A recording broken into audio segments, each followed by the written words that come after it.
Hoje é dia 6 de junho de 2026, sejam todos muito bem-vindos. Que humilhação do Brasil na Copa do Mundo, hein, meus caros, minhas caras. Pedro, você tá de luto pela Copa? Não, eu tava demorando um pouco para entrar porque eu tava tentando decidir por qual viés eu abordava isso, mas acho que não tem outro ponto de vista que não seja o da vergonha, o da absoluta humilhação. E achei que o Reinaldo Azevedo escreveu um texto brilhante na madrugada de hoje para o dia de hoje, e acho que o dia começa quente aí com essa derrota. Gente, peço muito que vocês ajudem os canais progressistas. Ontem eu estava fazendo live em outro canal. Tá muito difícil a gente fechar as nossas metas. É importantíssimo que vocês nos ajudem. Agora que o Brasil foi eliminado da Copa do Mundo, qual que é o principal assunto, gente? Eleições. Eu quero que o Lula ganhe pela quarta vez, para aí sim a gente ter uma vitória importante para as nossas vidas. O futebol brasileiro ele pode melhorar com o tempo, ele pode melhorar com a saída do Neymar. O Neymar é alguém que faz mal para a seleção brasileira, e é o que o Darcy Vieira falou aqui no comentário: ninguém pode reclamar de nada. O Neymar foi convocado e o Brasil perdeu logo depois que ele entrou no campo, exatamente. Marcos Rodas, hoje é aniversário do Davi, meu filho, 13 anos. Meu caro Marcos! E eu adoro quando acontece isso, gente. Marcos, primeiro, obrigado pela ajuda. 2, eu adoro que vocês contem as histórias das famílias de vocês, das pessoas que vocês gostam aqui no Superchat. Vocês fazem parte do meu dia a dia, então nada mais justo do que vocês contem que seu filho Davi tenha todo o sucesso do mundo, que ele entre numa boa faculdade, que ele seja estudioso, que ele seja bem sucedido, que ele tenha uma vida, mesmo com esse mundo difícil que está se formando, que ele tenha muito êxito nos objetivos dele. Meu caro, muito obrigado pela sua participação e pela vida do Davi, que eu tenho certeza que é um filho querido. Vamos lá, queridos e queridas, faltando 2 membros aqui, vamos ver, claro. O Reinaldo não só escreveu um texto brilhante, que eu vou ler depois, mas gravou um vídeo sobre isso, e botou o título, né? A seleção é, antes de tudo, um desastre político. E eu concordo, vamos lá. Meus caros, eu vou falar da derrota da seleção brasileira, mas não vou falar de futebol, porque eu não entendo nada. Né? Nem fui péssimo. Deixa eu ver uma coisa aqui, rapidinho. Nossa, arrumou esse negócio aqui. Tinha uns probleminhas aqui no StreamYard, acho que agora tá melhor. Vamos lá. Jogador de bola quando moleque, olha pra minha cara. Esses óculos que vocês veem escondem uma miopia que vocês não veem. Verdadeiramente fabulosa. Eu mal enxergava a bola. Né? É um desastre. Né? Ainda bem que eu não tentei viver de futebol. Naquilo que eu escolhi lá atrás, quando pivete, eu acho que me dei bem. Né? Mas consigo enxergar algumas coisas, né? Mesmo não vendo tão bem, se é que me entendem. Por que o Brasil perdeu? Porque jogou pior. Em futebol nem sempre isso é verdade. Sim, às vezes acontece o contrário. Quem joga pior acaba ganhando. Mas é a exceção. A regra, vocês sabem muito bem qual é. E por que as coisas estão tão ruins? Bom, podemos pensar à luz da economia. Nós já temos um tamanho, o nosso capitalismo já tem um tamanho que poderia manter no Brasil os jogadores bons. Mas, no entanto, eles desertam. Né? Porque a CBF, esse antro de patriotas, que é um troço privado, a CBF tem que ser, quando menos, uma autarquia. Falta Estado. Desculpem, os economistas liberais, os liberaizinhos. Falta Estado. Né? Uhum. Nesse troço. Esses caras que... Eu posso apelar ao Spinoza, filósofo? Eu era ruim de bola, tive que ler outras coisinhas. Esses caras saem do Brasil, se distanciam dos afetos de alegria e dos afetos de tristeza do povo brasileiro. E de vez em quando são reunidos e falta liga, falta intimidade, falta proximidade, inclusive com o povo. Boa parte dos nossos jogadores, os mais famosos, se tornam notícia Já continua o comentário do Reinaldo, né? O Juvencio mandou aqui. Bom dia, Pedro, e a todos. O dia de Haaland demais. Não foi mole, não. A humilhação. Não à toa, o Haaland foi capa do UFC, que é o antigo FIFA, que é o meu jogo favorito de futebol. Se quiserem ver eu jogando futebol, porque eu não jogo bola bem, eu jogo no FIFA. Vejam lá no Drops de Jogos. Eu tenho feito aí a simulação dos jogos da Copa quando eu tenho tempo. Vamos lá. Por coisas que nada tem a ver com futebol. Entro no mundo das celebridades, os grandes astros dessa Copa. Eu fui procurar, nada tem deles fora disso, envolvendo betes, modelos, nada, zero. São jogadores que, ora, vejam, se dedicam ao futebol. Que coisa estranha, hein? Bom, então nós temos economia para manter os jogadores aqui, no entanto, eles não são mantidos. Nós temos a CBF, esse antro de patriotas que lembra, assim, uma entidade daquela que foi criada ali na Sicília, sabe como é? Não é? Há o complexo de vira-lata, já que eu falei um pouco da pátria de chuteiras, do Nelson Rodrigues, vamos falar do complexo de vira-lata, expressão dele também, né? Vamos trazer o Ancelotti, grande técnico, super campeão, etc., embora nunca tivesse treinado nenhuma seleção. Né? Com contrato até 2030. Não se fez nem ali uma combinação sobre o sucesso. Quando menos nos mantenha no estágio em que estamos. Mas não, voltamos ao desastre de 1990. Recuamos. Por que os outros foram demitidos, os brasileiros? Afinal. Não é? Há também alguns traços que são de psicologia, um certo apego a cafagestagem extra-campo, que fez com que tantos saudassem, quanta vida vênia, a convocação do Neymar. Ontem, Ancelotti botou o Endrick, deu algum ânimo novo à seleção, entrou Neymar e as coisas passaram a convergir para ele, porque ele exerce a tal da liderança negativa. Né? E o que ele conseguiu arrumar foi confusão em campo. O gol que ele converteu do pênalti não foi, como eu direi, culpa dele. Né? Embora bem batido, claro. Né? Mas enquanto as coisas continuarem assim, e nada disso diz respeito a futebol propriamente, não tem muita solução, não. Essa que é a verdade. É isso. Gente, o futebol virou uma coisa, na verdade, né? Isso é importante a gente dizer com todas as palavras, né? O futebol brasileiro foi colonizado, né? Perdemos, Sinara. Eu com português errado na capa mesmo para vocês explicarem. Nosso futebol foi colonizado, né? Nossos melhores astros vão para a Europa e isso alerta para o perigo que é o Flávio Bolsonaro. E aí eu trago o comentário do Reinaldo na semana passada e depois comento em cima. Dizer que Flávio é entreguista é só uma avaliação objetiva, não um juízo de valor. Vamos lá. Minhas caras, meus caros, poderia ser uma mentira, uma conversa mole, mas se trata da mais santa verdade. Nós estamos no dia 3 de julho e o senador Flávio Bolsonaro, pré-candidato do PL à presidência, se prepara para viajar aos Estados Unidos pela 6ª vez. Como estamos no comecinho do mês, a média de uma viagem por mês. Muito mais do que a sua passagem por alguns estados, ele que é pré-candidato, insista-se, à presidência da República. Mas Reinaldo, ele foi tratar dos interesses nacionais. É mesmo? Há um mês, Eduardo deu uma entrevista e disse o que eles foram fazer lá na conversa com o Donald Trump. Flávio, próprio Eduardo e Paulo Figueiredo, o nepo velho da ditadura. E Eduardo revelou. Nós dissemos ao Trump para, se for o caso de impor tarifas ao Brasil, que o faça, que espere as eleições. Ou seja, se o Lula ganhar, aí que vem a tarifa. Se perder, e no caso o Flávio então sair vitorioso, aí não. Porque aí eles têm uma agenda de negociação com os Estados Unidos.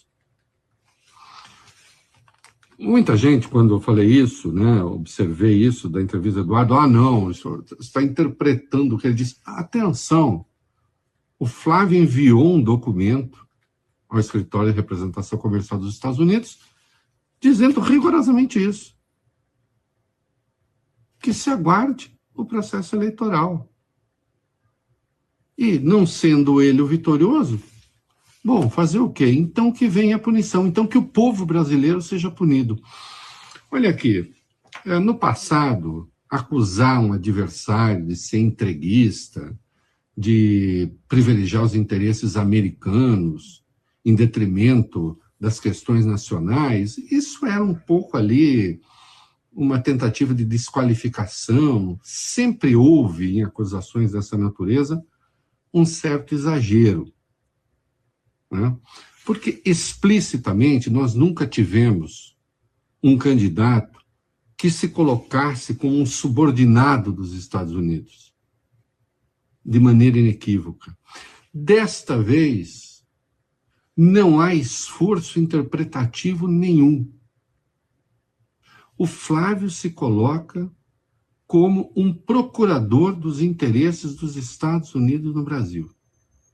Para se ter uma ideia, nesse documento a que me refiro, ele está falando que o Brasil pretende sair do Mercosul, o que é de uma irresponsabilidade abissal, porque, afinal de contas, sim, acho que ele vai perder, mas ele pode ser eleito presidente. Ele está em segundo lugar nas pesquisas. É ele o candidato do chamado campo conservador, embora conservadorismo no Brasil, a rigor, não exista. O que a gente tem é uma penca de reacionários dotados de uma ignorância brutal sobre quase todos os assuntos, né? Interessados apenas em seus lucros imediatos, nas suas coisas mesquinhas, sem nenhuma visão de país.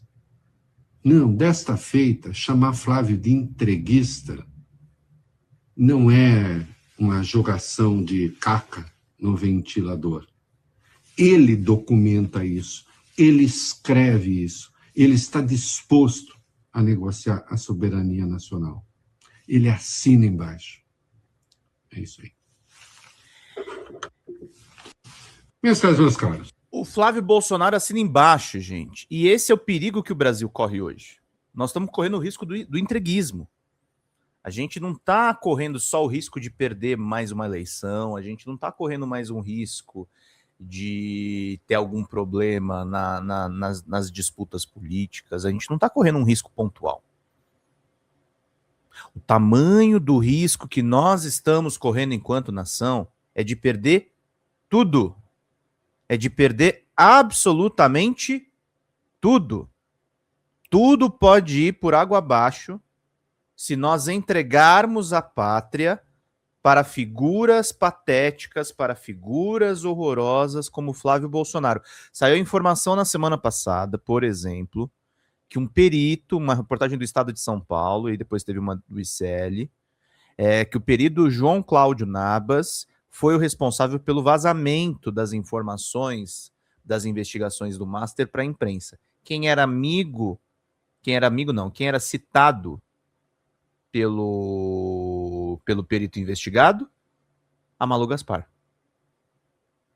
Ele tinha uma relação antiga com a jornalista Malu Gaspar do Globo. Então, a gente vê por esses lavajatismos, por esses bolsonarismos, teses e ideologias que colocam o nosso povo todo em risco.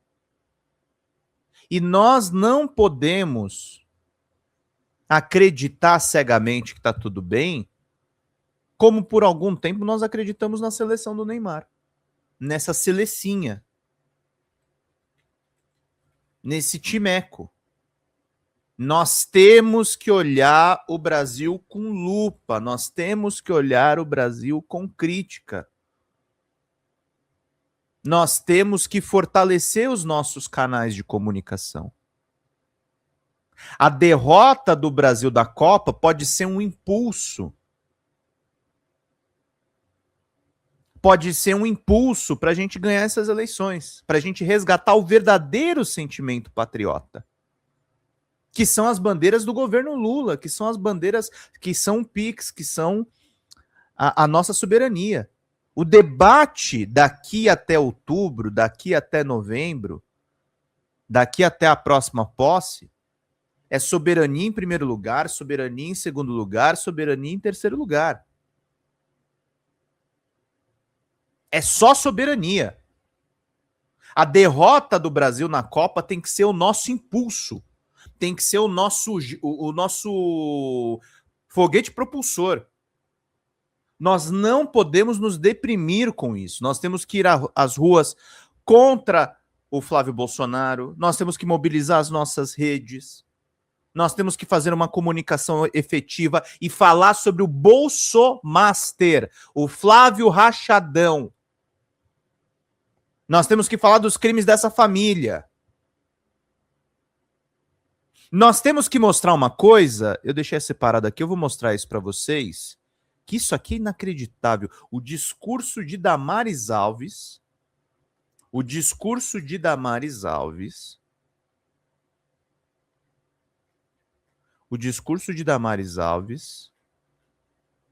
para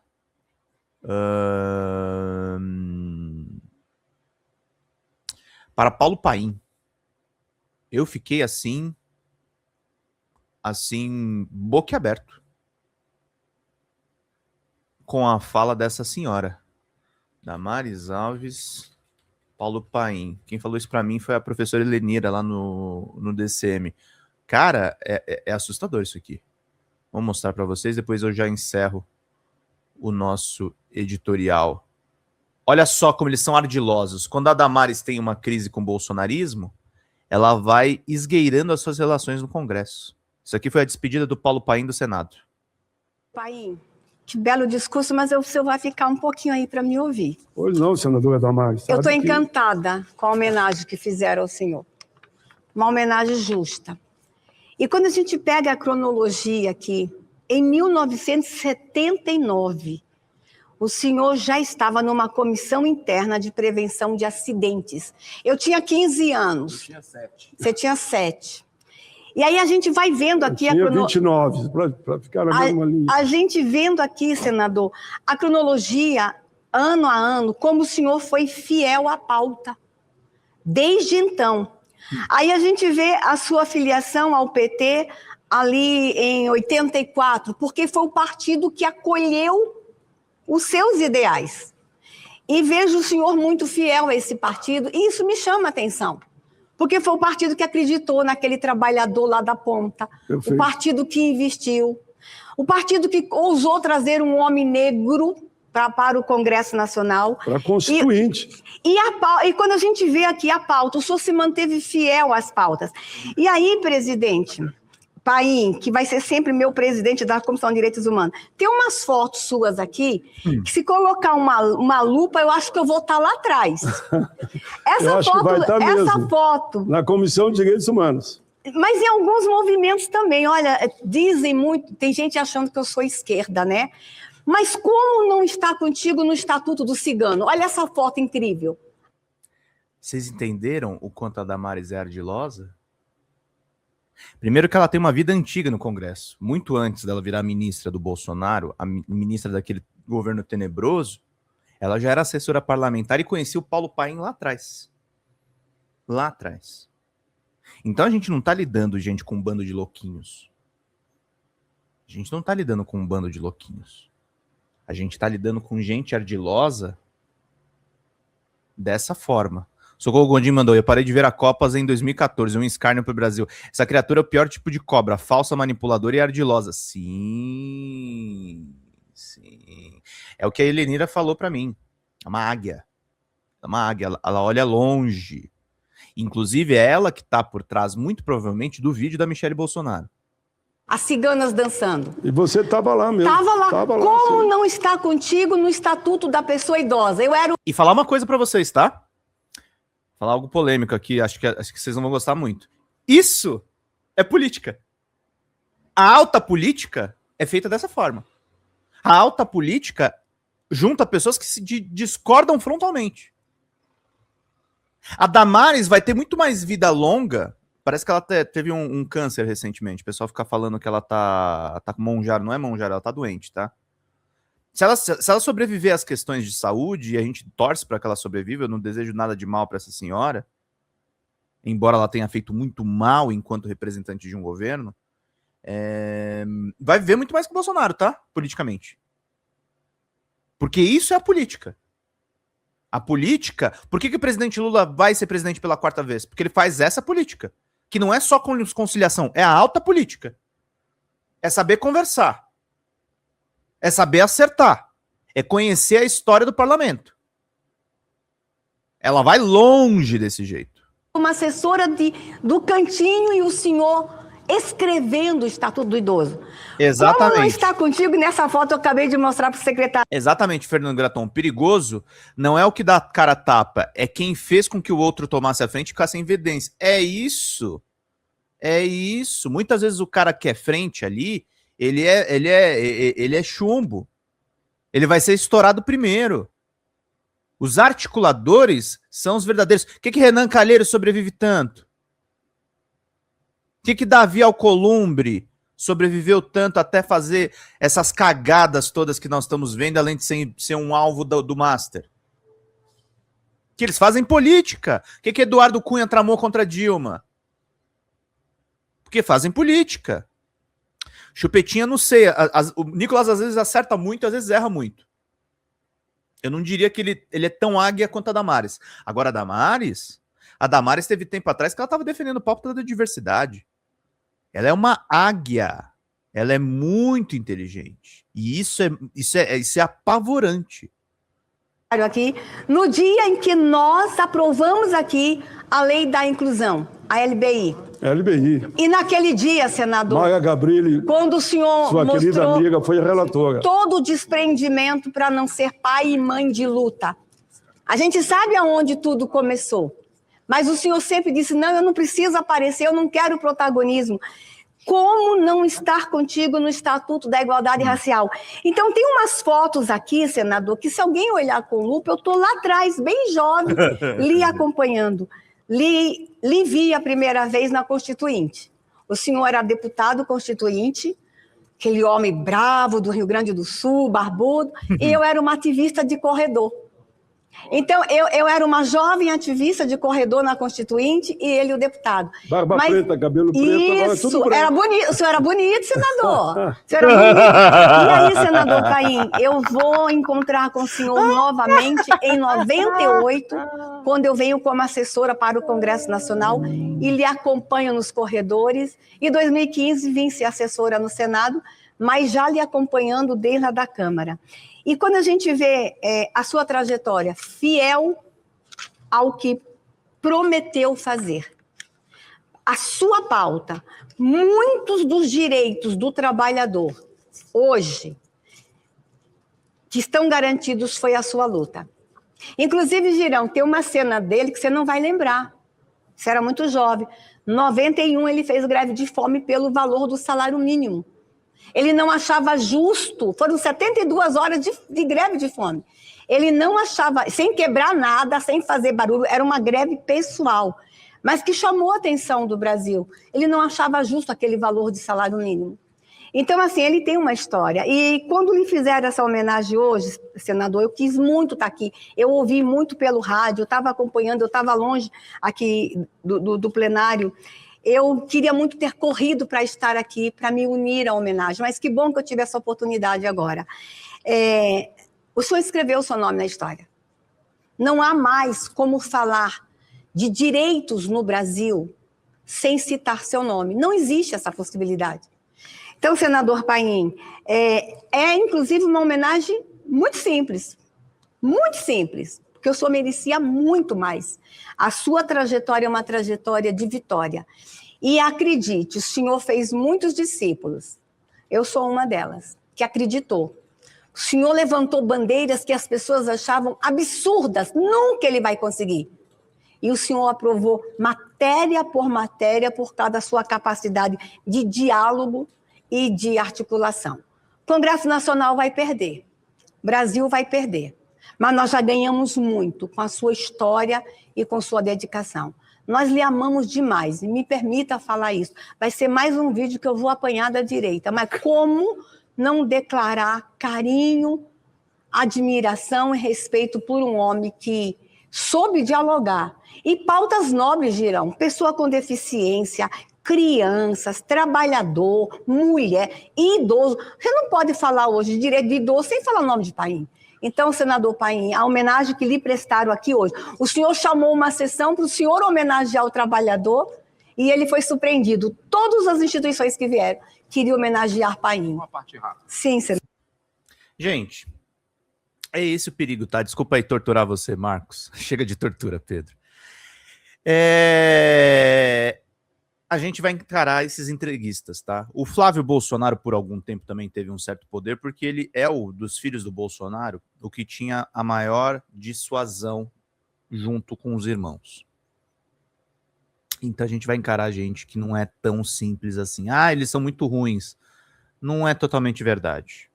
Tem gente que pensa ali, tem gente que é perigosa justamente por isso, porque eles professam, no final das contas, um ódio ao Brasil, um amor incondicional pelos Estados Unidos da América.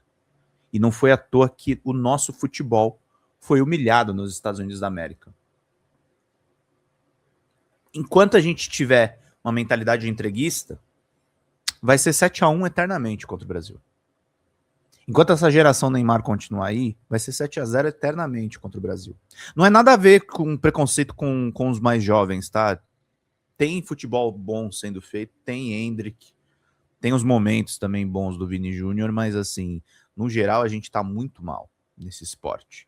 E a gente não pode transferir essa maldade para nossa política nacional. Nós temos um Pelé da política, que é Luiz Inácio Lula da Silva. Eu considero ele um presidente melhor do que Getúlio Vargas, pelas boas mudanças, por ter tirado brasileiros da miséria. E nós temos que brigar pela reeleição desse estadista. Nós temos que eleger Lula pela 4ª vez. Nós temos que criar um legado do PT, do PSOL, do PCdoB, dos partidos progressistas nesse país. Nós estamos preocupados com a civilização. Não é a Damares, não é a Michele Bolsonaro. Não são os evangélicos, sobretudo os evangélicos que não ouvem. Talvez nós tenhamos hoje uma live bem interessante à noite, um Folha Entrevista especial, com o Ottoni de Paula e o Julian Lemos. Eu estou esperando a confirmação do Ottoni de Paula. Se não tiver a confirmação do Ottoni de Paula, a gente vai de Julian Lemos para falar da visita que ele fez ao Lula. E aí, meus queridos, a gente precisa de todo o reforço de vocês. Teremos uma entrevista incrível na quarta-feira, José Dirceu aqui na Folha TV, e a gente vai fazendo o nosso trabalho. Fala, galera da Folha TV, não se esquece de se inscrever aqui no nosso canal para assistir programas como Folha Notícias Manhã, Folha Notícias Noite, o nosso Folha Entrevista e o nosso Barzinho das Meninas. Muitas coisas bacanas a gente acompanha por aqui e a gente precisa muito, muito do apoio de vocês para nosso trabalho jornalístico, investigativo, de curadoria de conteúdo, com vocês ajudando no nosso Pix, folhademocrata@gmail.com, ou mandando superchats, valeu demais, e os recursos financeiros, tornando-se membro do nosso canal, no nosso curso de jornalismo básico, para você ficar muito bem informado a respeito de tudo. Queridos e queridas, muito obrigado pela presença de todos vocês, vida longa e próspera. Cuidem-se, cuidem dos seus, e não esquece de se inscrever aqui na Folha TV. Até mais!